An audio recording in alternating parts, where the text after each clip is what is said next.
50 years from now, 1 in 3 people worldwide will live in slums, like these in the sprawling megacity of Manila. Built without proper sanitation, lacking medical facilities, used as a dumping ground for the city's rubbish. Ilan ang mamamatay sa awin dito sa tindi ng basura, di ba? And with rising crime. Pagod sa ilog na to, isang natatatpo po mga putol-putol ng katawan, po nalulod ng lalaki.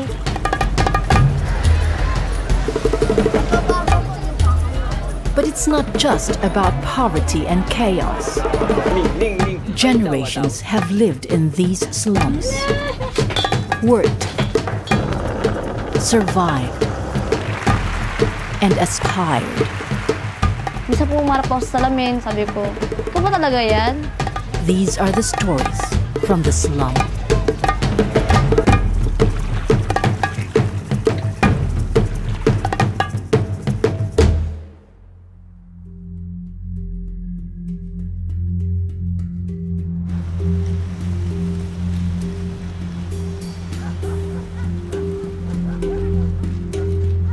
Smoky Mountain. For 50 years, one of Southeast Asia's most toxic rubbish dumps. Shut down in 1995 and now home to some of Manila's homeless.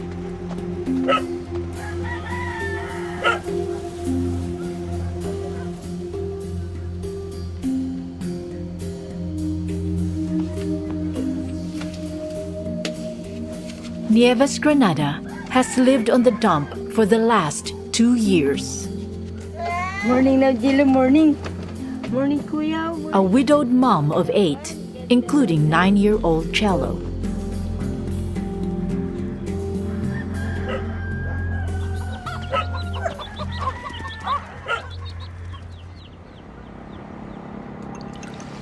Oh, 2 taon pa lang siya nagkaganyan. Malakas siya na bata, malusog. Bago siya nahulog, babae rin kalaro niya. Nag-agaw sa laruan, tinulak siya. Kaya siya nadisgrasya. Yung nahulog siya, simula nahulog siya, hindi na ako nakapagtrabaho.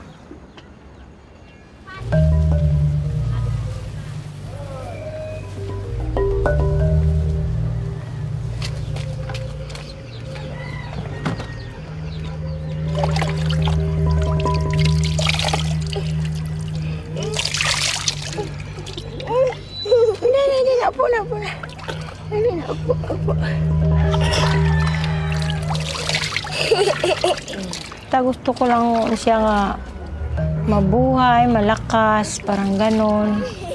Tapos yung palagi hindi ako nasi-shorted ng isip pag nasi-short kami sa pagkain.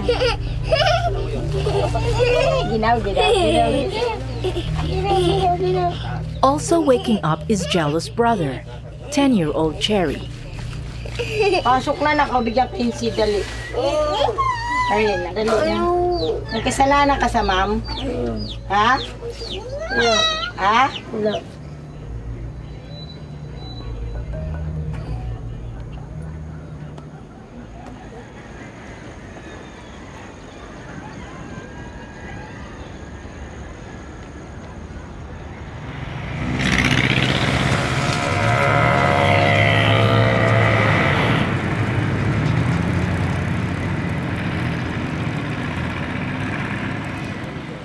It's 2:30 a.m. Sally Macaraig is queuing for her final prenatal checkup. The hospital doesn't open until 7 a.m. Si Meme, ipon-ipon na yan eh. Sulit-sulit na yan. Mamaya, pagpabalikan nila yung...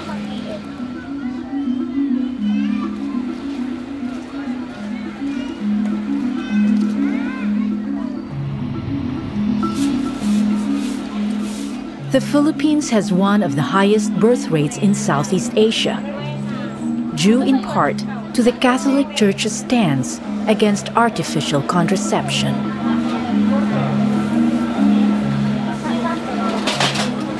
Sana makaabot ako sa first, di ba laging 40 kinukuha first born. Last 2:30 ako na dito. Magpahatid ko. Families of 10 or 12 are common in the slums, so hospitals are swamped by expectant mothers every day.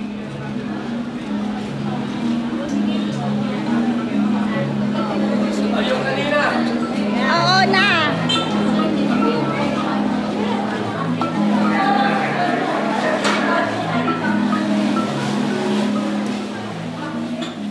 It's 11 a.m.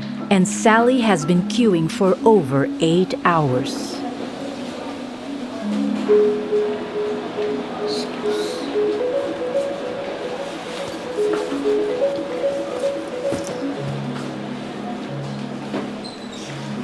Ilang buwan na yun?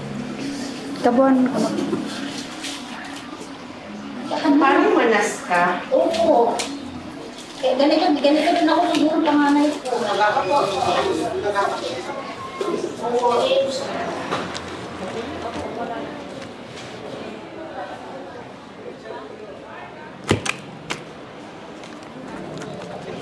Ulit na lang natin ulit yung ultrasound mo para ma-check si baby kung lumaki. Wednesday na. Bukas. Bukas balik ka dito. Kung ilang ka, pwede mo ba siyang i-schedule na?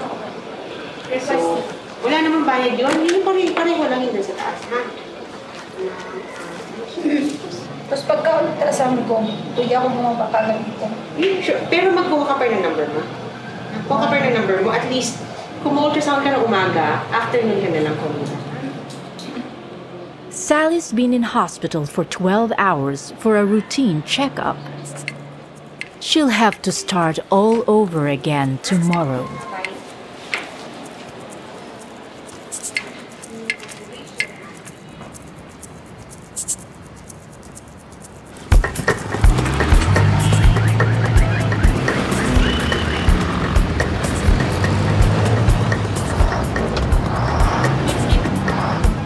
Jeepney driver Dante Clarin has been on the road for 13 hours. Bilasis. Lalo ngayon, mataas ang rodo. Kailangan doble kayod. Maaga kang bibiyahe. Para nakakauna ka.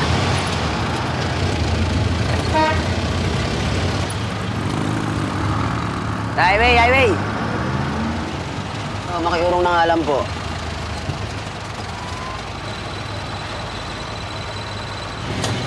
Napipikit na nga po ako eh. Magluluto pa ako. Magsasaing pa para may kainin yung sila Josie.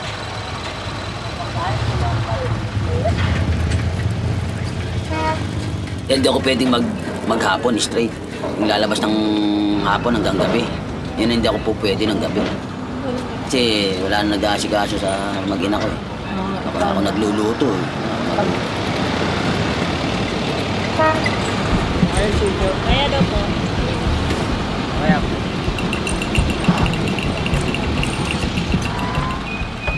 For his 13-hour shift, Dante earns less than $4.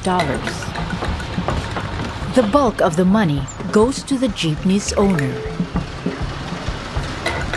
Ang flat sa aming mga driver. Pari ba lang nga kung pumutok yung gulong, papalitan na may may-ari. Pero kung flat lang sa aming mga driver.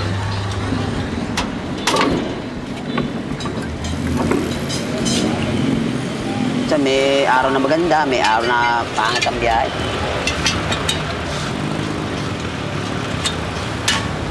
Taas ang diesel, minsan sa crudo lang napupunta yung kinikita mo.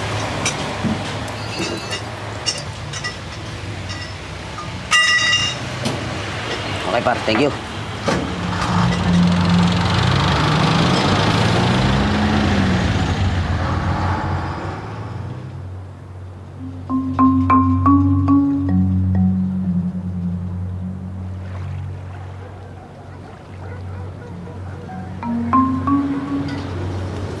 Mausok po, grabe ang usok. 8 months pregnant Sally lives with her husband and son in a squatter settlement. next door to the biggest charcoal making community in Tondo. Hilab-hilab na? Dalawang araw ko na doon naramdaman.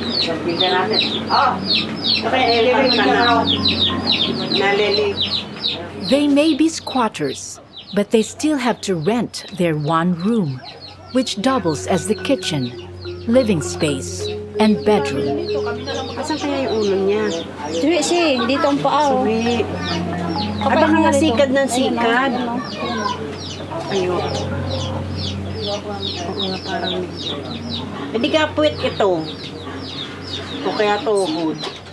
This will be Sally's second child by cesarean section. Ako nga nung unang SS ko, tanda ko talaga. Nilabas ako ay Nene-nervous ka lang kaya mo naiisip yun. Hindi, ganito yun. Paglabas sa operating room, tapos na ako na CS nun. Hindi pa ako nakabihis nun. Ang nagbihis sa akin, asawa ko. Duguan pa ako para akong baboy na kinatay. Blood is a valuable commodity, and Sally has to take along her own supply for her cesarean. Doktor na yung nagsabi sa akin na, Mami, hindi ka namin i-schedule hanggang kulang dugo. Na 2 bag. Ikaw, bibili ka. Bibilin mo yun. Pag bibilin mo yun, hindi mo mahigit. Husband Andy will have to pay for all the medication, but earns very little as a handyman.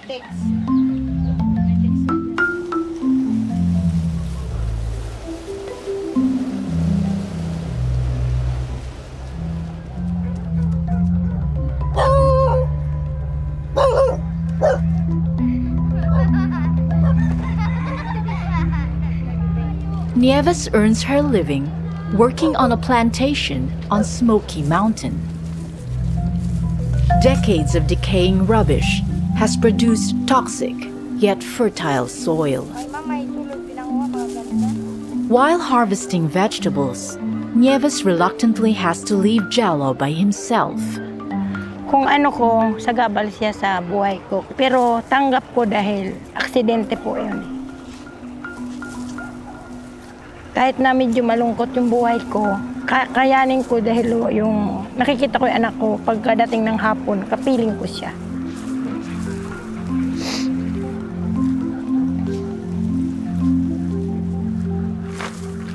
Okay lang sa akin, yung ibig sabihin nakakaraos ng kahirapan. Hindi ako manghingi sa mga bahay-bahay. Yung masaya na ako, yung basta masaya na ako, gano'n. Hindi ko na iniling na yumaman pa tayo. Basta makakain lang kami, mag-ina. Basta yung may matitira lang sa pamimili. Gano'n lang akin. Once harvested, Nieves has to sell the vegetables, but this means leaving Jello with his 10-year-old brother. Yan na si Jay. Nag-cutting ka? Hindi po, 1:30 po kami. Hindi ako mag-cutting. Sige. Ano tanong ko? Andyan nilagay ko dyan. Ayun, oh. Oo, madumi pa. Baba. Saan ang laruan ko? Kinuha ko na card mo. Ilan? Isa lang. Salamat, walang bagsak. Hindi sayang yung 15 pesos. Wala ulit bagsak. Wala.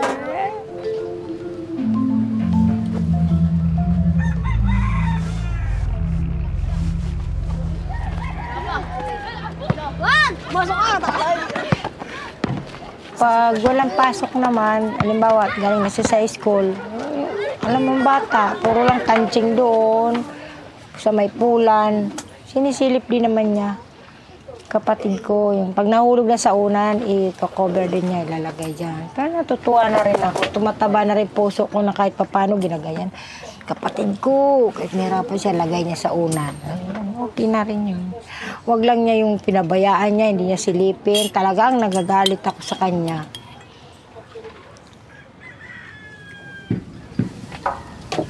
Nieves' only source of income is her share from selling the crops. And today is market day. Jere, bantayan mo kapatid mo, ha? Jere! Bantayan mo si Jilo, ha? Goto, agora na. Jello! Ubay na nga, maibit. Ha? Pantay mo si Jello, ha? Sire! Mamaya na, pag galing ko ng tinda.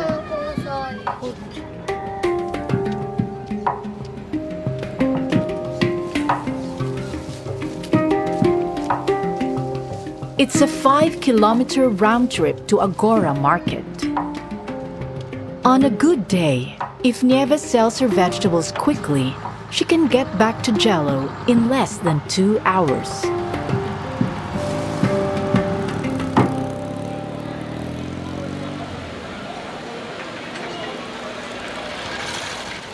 Sally is back at the hospital. She's brought her friend Babes to keep her company and to donate blood for her cesarean. Blood donor history. The donation means Sally won't have to buy blood. But Babes has to pass the screening first.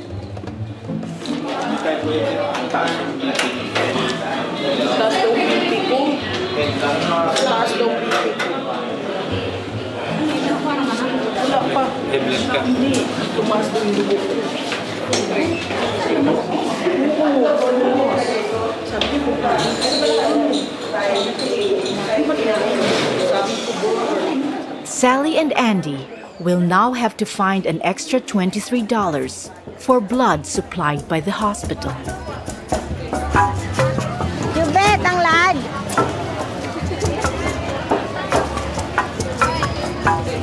Jubet, ang lad! Only one. Only one. 15 pesos. Oh, it's only 12. Oh, 25 go. Okay. Dilaw, marami pa tayo, bebe. Papalit mo na dyan. Pati mo na para 50. Oo. Marami yan, 10. Oh, 15 lang. 10 lang ikaw. Sige, 13 na lang, 13.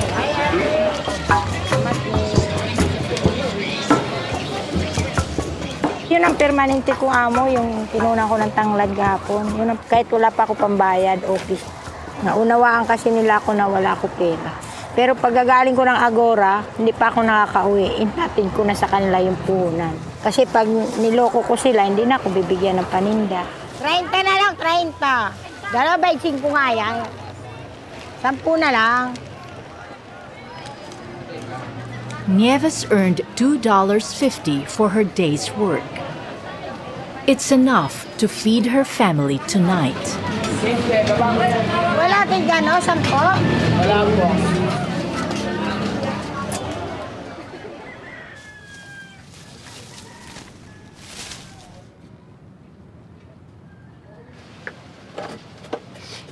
Mineral. Busog na si Jello? Uy! Ali! Uy! Ah! Uy! Ay! Masaya na si Mama. Ano? Siya lang ang nagpapalakas sa akin. Yung galing ako tinda, at saka galing ako sa hanap buhay. Masaya na ako pag nakikita ko yung anak ko na masigla. Ganun.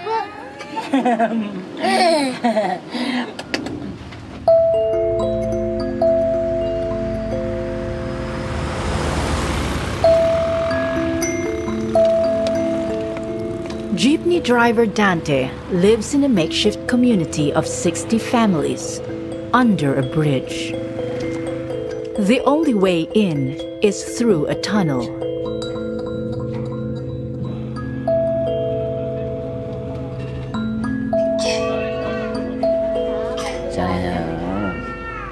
Pag yung unang pasok mo dyan, pag hindi mo kabisado, bukol. Dante lives with his mentally ill wife Josie and their daughter. Hindi mo sumasagot. Sa nakakaping ka lang.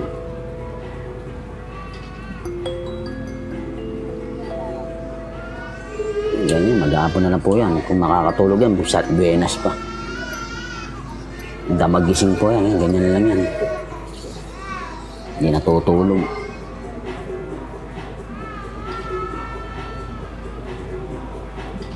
Sasado umusog, baka malaglag ka sa may bangko. Ay, naku po. At mo, walang tubig, oh. Babaw. Tusok ka dyan.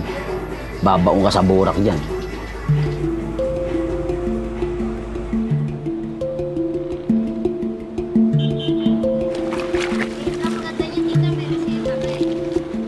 Tess lives next door to Dante and has found a way of making money from the kilometers of polluted canals outside her dwelling. Kaganito anak buhay ng estero. Kailangan pala rin, no? Pag hindi magtsatska, wala. Hindi ko kakain. 10 taon na akong nakatira dito. Yun ang naging anak buhay ko. Hanggang ngayon, talagang pagtitisan po namin yung ng basura, yung amoy, yung... Diyan po, pagka nagpupunta ako ng dulo, dago pa, naabot ako ng 4 na oras, 4, 5, ganyan. Ano kung dulo na ng dagupan?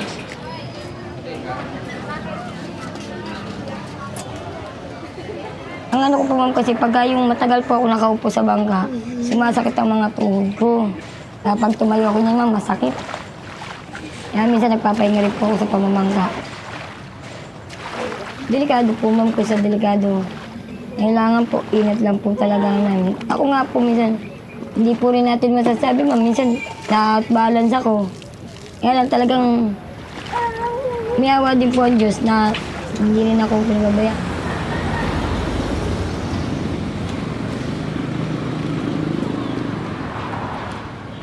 Minsan, nangangal ka, pagka nagbubukas po kami ng mga plastic. Yan kuha kami ng mga silver, ganyan. Mga gamit sa May iba rin po, minsan may nakukuha namin. Minsan pagka nakakatsamba rin kami, nakakuha kami ng pera sa ganito.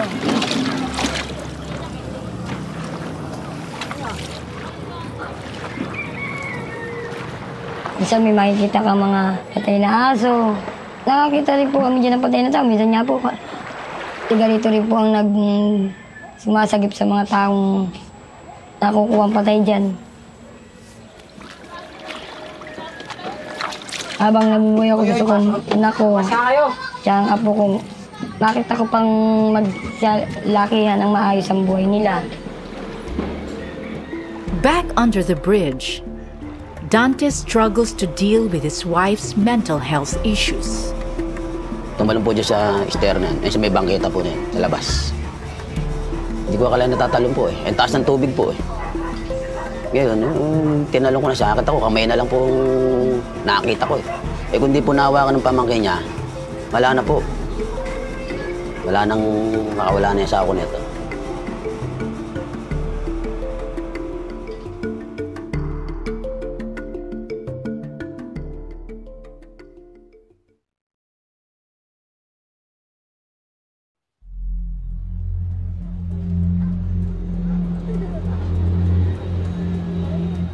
In the makeshift community under the bridge, jeepney driver Dante has arranged a free psychiatric appointment for his wife, Josie. Gusto mo ba? Ha? Ba't ayaw mo? Paano ka makakainom ng gamot niyan? Paano natin malalaman ang ano mo? Ulit lang yan, pa-check up ka lang. Tapos pag binigyan ka ng gamot, uwi na tayo.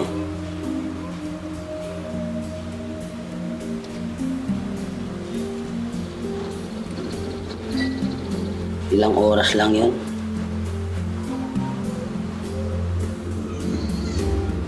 Ano? Dali. Tara. Bihis ka, dali. Ha? Pahinga ka muna. Mamaya na lang.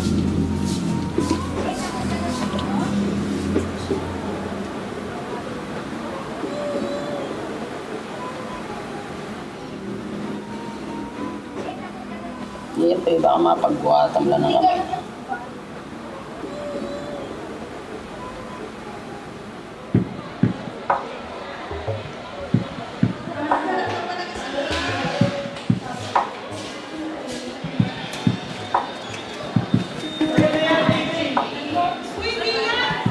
It's time for Sally to give birth by cesarean section. Nanginginig yung kamay ko sa sakit. Puro saksak na.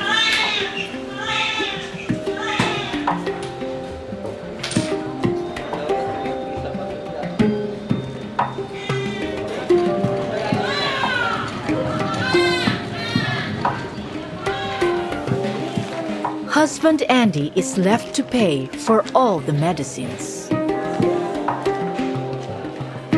Galing sa Mercury, ito ang mga mahal na mga gamot. May 500, may 200, may 291, 231, tsaka 576. Mga total nito mga 1.8. Siguro na nagagastos ko dun mga 14,000 sa mga gamot lang at saka mga karayong, mga gagamitin sa panganganak. Hindi pa nga alam kung ano dito. Kung may babayaran naman, hindi pa natin alam kung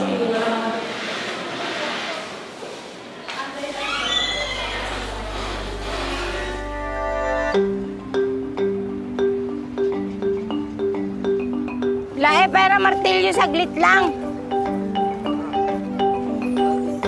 May pupukpukin lang ako doon. Tsaka to. On Smoky Mountain, Nieves is doing some essential DIY Yan pa nga gagawin ko yung and trying to protect her belongings. Wala nga kami sirado. Yung mga kutsara ko, wala na ako magamit. Naubos. Kasi minsan naalis ako na ganyan. Nangahugasan, hindi ko na nahugasan. Kasi nga, pag hindi walang tao, walang... Kaya ko ang termos tinatakpan. Nag-init kasi muna ako bago alis eh. Nag-init muna ako tubig, tapos tinatakpan ko yan siya. Kasi yung iba ko, kuha lang. Hindi kahit siyempre walang tao. Kuha lang siya. Minsan, pagdating ko, wala nang laman. Paano kung gutom na yung bata? Wala na ako magamit tuloy. Ako naman tuloy bibili sa ibang sa tindahan. Tawa ka, Jilo, dyan. Other, kasi people here is sabi sa amin, walang batasan. walang pag-uugali. Alam nilang ako pa yung nahirapan maghanap buhay. Ako pa yung kanilang kinukuhaan ng gano'n. Nieves' grown-up children also live on Smoky Mountain. Married son Rene makes charcoal, and 21-year-old Nonoy lives next door with a 16-year-old pregnant girlfriend, Inday. Inday, papunta mo doon sa uli kay Ate Marlene, ha? Sa uli kay Ate Marlene. Ito, idaan mo. Ay ako ng tanlad. Meron siya inimpak na mga plastic. Bibintan niya na. Sabi niya, bigyan daw niya ako. Ewan ko. Wala tayo pag nandyan na. Pag wala, no. Hirap po ako, dahil wala akong matakbuhan. Hindi ako tumatakbo sa mga anak ko. Totoo lang, kahit ganong hirap ko, kahit wala na ako kinakain, hindi ako pwede, Gusto ko mangyari kung may itutulong sila, kusa lang sila magbigay. Hindi ako pwede, hindi ako magpakapalamukha, manghingi doon.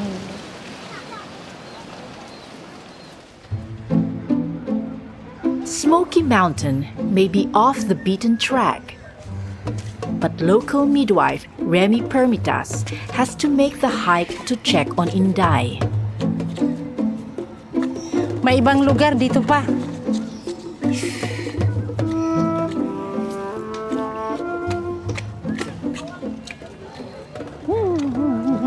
Saan ka nagpa-check up? Sa GK po. Sa JK. Kumpleto. Kumpleto ba? Hindi ko po May request ka, di ba? Tapos, hindi mo ginawa. Hindi nagawa ko po, hindi ko po lang nabalikan. Ano? Ilang taong ka na? 16. 16. Ikaw, samahan mo asawa mo. Ilang taong ka na? 21 po. 21, o may ano ka na, kay 16, di ba? Di rin pwede, tatawa-tawa ka pagdating maglibor yan na mas matindi pa tuloy. Maagapan pa. Kung tuloy-tuloy mo taas imong dugo, ha? Okay, nakasundo tayo.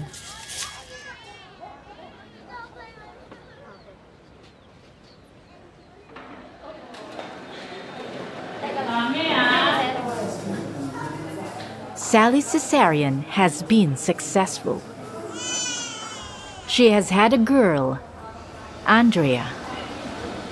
Hello, bebe. Sa wakas nakakaraos din kami. Kahit naghihinga rin sa pera. Ano, bebe, may magtulong sa atin kahit magkano. Ano, bebe. Masakit ang ulo ko. Kaya sinisigmura ako. Hindi kasi bang gamot doon sa operasyon na yun eh. Hindi nasayang na yung gamot ng una. Lalo kami nalugi.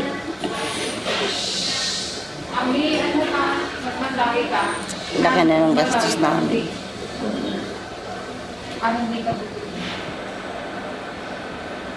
Walang ipon. Nakapangutang kami. Utang-utang. Sa mga kakilala.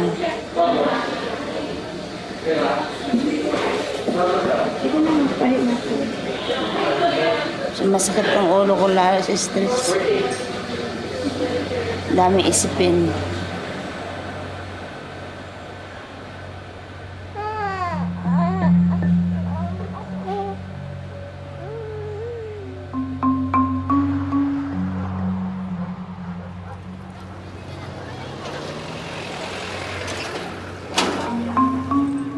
Dante is still struggling with his wife's mental health problems and has asked the local priest for help.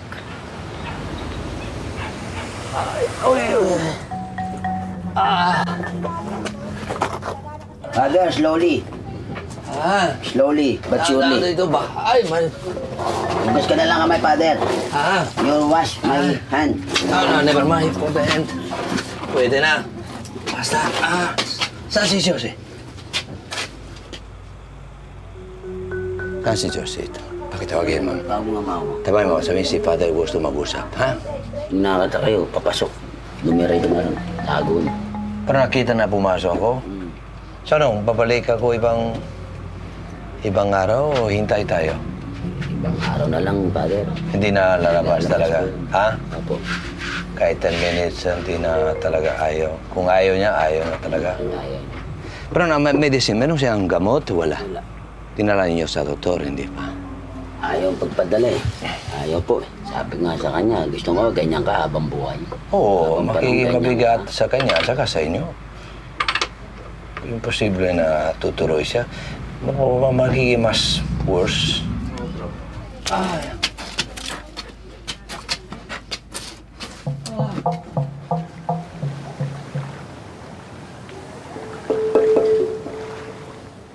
It's been 3 days since Sally gave birth to baby Andrea, and the bills are piling up. Nakaraos na kami. Ito na lang mga gamutan na dito na lang sa bahay. Tsaka yung iiwasan mo na lang yung ma-infection siya.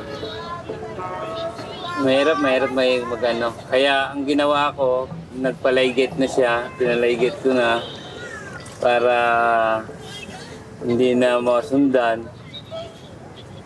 Kasi sa simula talaga nagbuntis siya. Mahirap yung yung sitwasyon namin. Number 1 nga ngayon, tinanggal na nga ako ng amo ko sa trabaho ko kasi lagi na akong absent. Nandiyan nga yung text niyo, sabi niya, last time ka na, huwag ka na lang pumasok.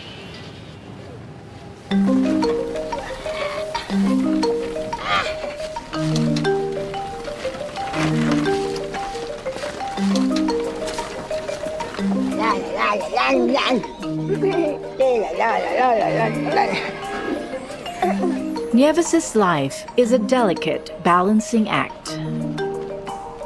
If she doesn't work, she doesn't earn. so Jello's visits to the physiotherapists are rare.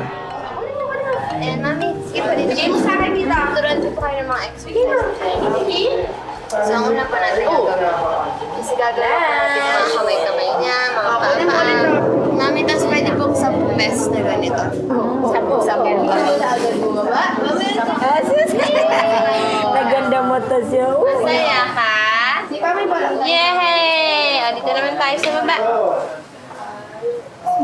Good show. Pipig po yung bibilisan, dahan-dahan kasi lalong tumitigas pag mas mabilis. Ganyan po kasi pag may spasticity. So, dahan-dahan. Pero Dok, makakalakad pa kaya siya? Parang diagnose po kasi yung doktor natin dito is traumatic brain injury. Kung bumagsak po yung bata, natamaan ng utak. Oh, may toy si Mami, oh. Ano malay natin, walang imposible sa Panginoon. Palakarin talaga siya uli, lalong masaya. Kasi may nagsabi sa akin, pag nakalaka daw yan, babalik din daw yung boses ng bata. May nagsabi sa akin. Kasi ang nasa kaugatan pala niyan, connected sa boses. Kung sa baga nahila yung kanyang dila rin siguro sa kaugatan, parang gano'n. Wow, kaya. Oh, very good pala yan eh. Tapos Mami, pag pinapadaba po siya. Despite Nieves' faith, Jello will never walk again.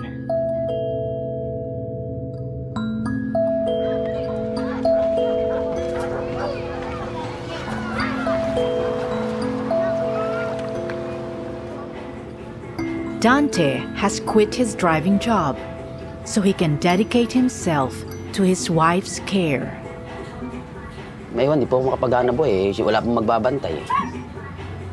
Sa kalagayan po niyan, dami nga po na akong kapitbahay eh. Paano ko naman po iiwan? Halos lahat po ng kasangkapan ko na ibebenta ko na. So, pagkain namin. Aasa po ko ng aasa kapitbahay. Di po ba? May higit na po isang buwan. Po ko nagmamaneho eh. Without an income, the only food comes from a local charity. Ting Lunes po, nagbibigay sa amin yun eh. Ng bigas, delata, Lucky Meal po. Ting Lunes po yun. Eh, malaking bagay na po yun. Para po sa akin. Minsan, bibili ng minsan magbebenta ako. Bebenta ako ng kasangkapan. Walang tulugan. Maling na nga po.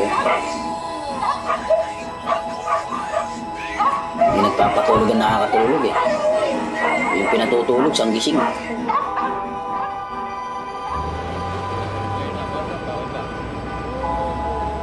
Things are looking up for Sally and her family. Andy has got his job back, and they've escaped the slum. They've moved into a newly built government housing project 2 hours out of Manila. Dito na ako sa bahay ko.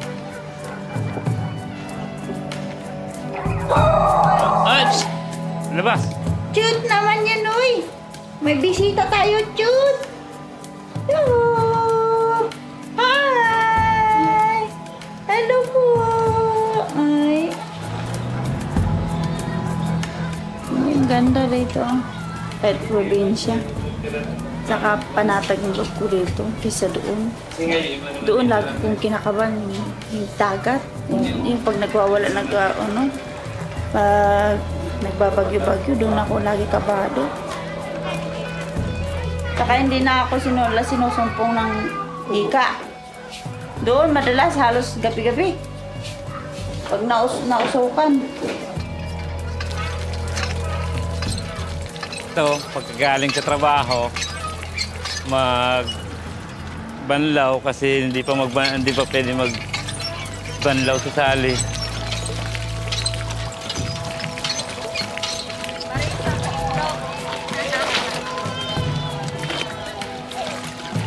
It may be healthier and cleaner, but it doesn't come cheap. Kaso lang pag dito, doble ang gastos. Eh, siyempre kain sila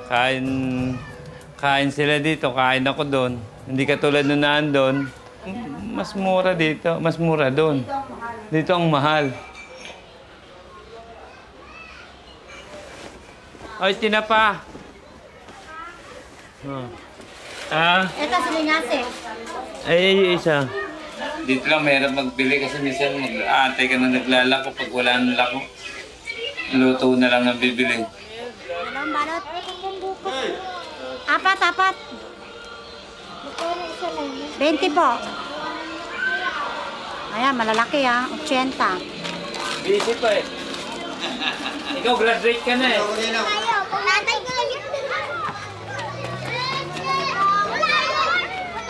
Tsaka meron ako isang ditong negosyo eh. Kung bang washing machine, magpaparke lang kasi maalam naman ako gumawa eh. Kaya pag meron ako naanohan na tangan, pandan sa motor. Pag dito na magaguide mo yung pamilya mo.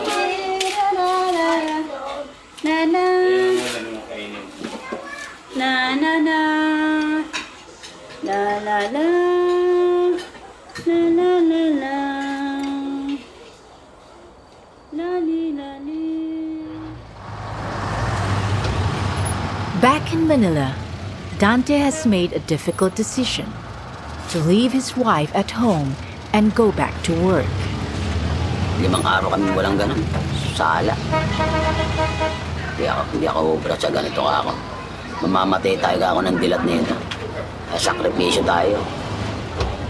Sabi ko sa sige pa, biyahe ka na. Bayabot na lang po.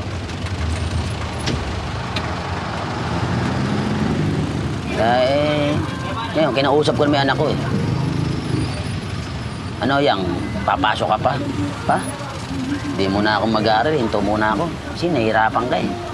Kasi walang magbabantay kay mama. O sige ako, para makalabas ako. Dali naman. Section 2 nga yun, ma'am eh.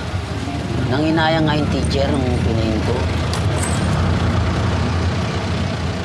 Tapos sabi, kung po pwede ba eh, sabi muna si Dayang, kako eh, ma'am, pasensya na kayo, hindi po pwede.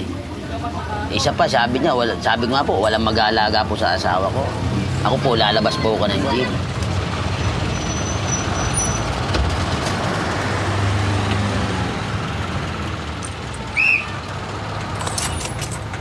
Here's my money.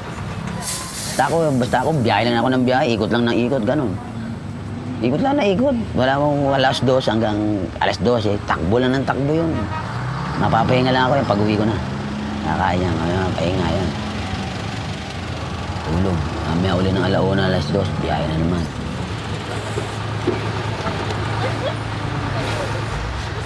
Pagka may pasok ko lang, mga 400, 300 tan. Pero kahit pa paano kumikita rin naman. Pampatawid sa pampamilya.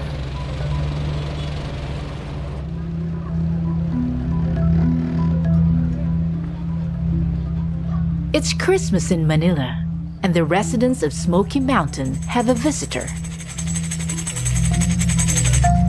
Hello!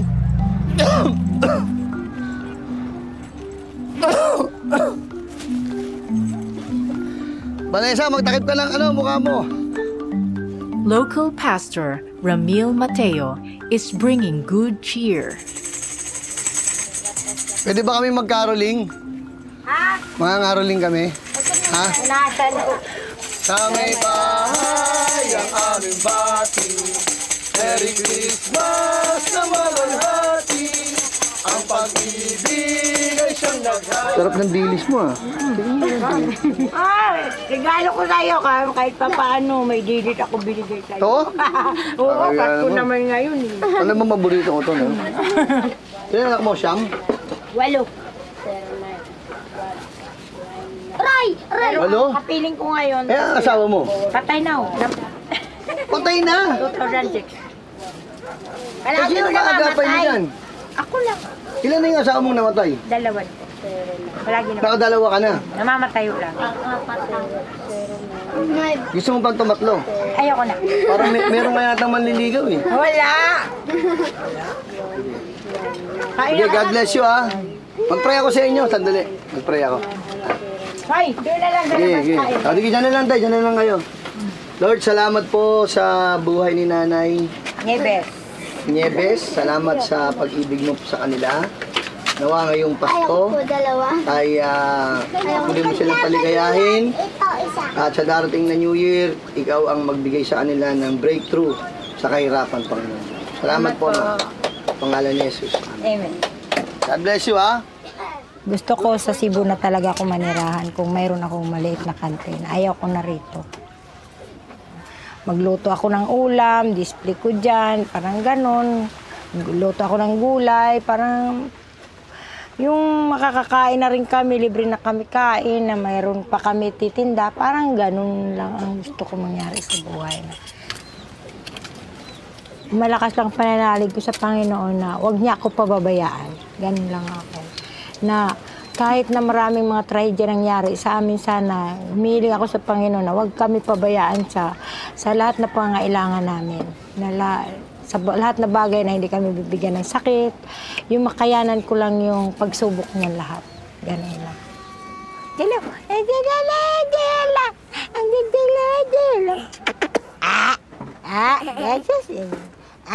Ay, ganda mo talaga. Ganda mata ko yun. Ate, ganda mata ate.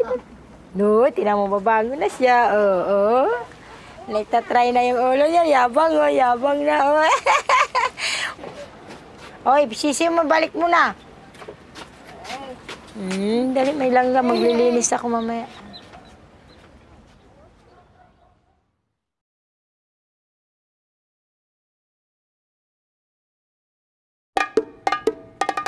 Dati po, iba po yung imagine ko po yung mga nalaman ko po, inisip ko po. Tapos ngayon po, bigla po siyang dumating.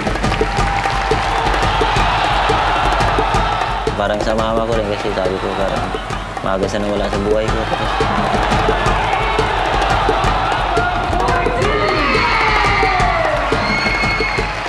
Hindi naman po sa pagbubuhat ng bangko na may tsura naman po ako.